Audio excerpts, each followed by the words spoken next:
حضرت علی المرتضیٰ نے خواب دیکھا. خواب میں کیا دیکھتے ہیں؟ نبی کریم صلی اللہ علیہ وسلم نے فجر کی نماز پڑھائی.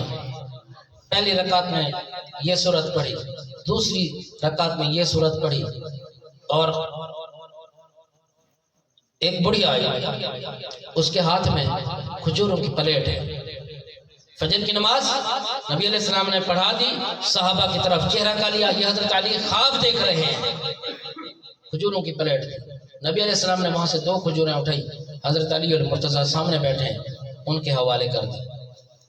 دل کی آنکھ سے کیسے دیکھا جاتا ہے میں آپ کو وہ بتانے لگا ہوں. حضرت علی المرتضیٰ نے کھجوریں کھائی، بڑی لذیذ تھی، بڑی مزیدار تھی. کھانے کے بعد مطالبہ کیا، یا رسول اللہ صلی اللہ علیہ وسلم ایک کھجور اور بھی دے دے، بڑی مزیدار ہے. نبی کریم صلی اللہ علیہ وسلم نے کھجور نہ دی. آنکھ کھول گئی. خواب کا منظر تھا. نماز کے لیے تشریف لائے. جماعت کا وقت ہوا. فاروق اعظم رضی اللہ تعالیٰ عنہ نماز پڑھانے کے لیے تشریف لائے. اقامت ہو گئی.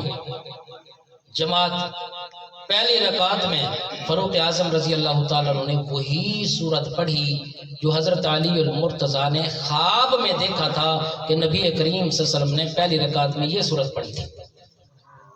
دوسری رکعت میں فاروق اعظم نے وہی سورت پڑھی جو نبی علیہ السلام نے حضرت علی المرتضیٰ کے خواب میں دوسری رکعت میں جو سورت پڑھی. حضرت علی المرتضیٰ حیران ہو گئے. خیر نماز مکمل ہوئی. حضرت فاروق اعظم نے صحابہ کی طرف اپنا چہرہ کر کے بیٹھ گئے. ایک آدمی آیا، ان کے پاس کھجوریں ہیں اور فاروق اعظم رضی اللہ تعالیٰ عنہ کے حوالے کی.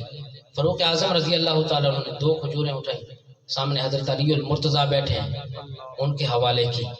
کھائی، بڑی مزیدار تھی. لطف اندوز ہوئے. مطالبہ کیا، امیر المومنین ایک کھجور تو دے دی.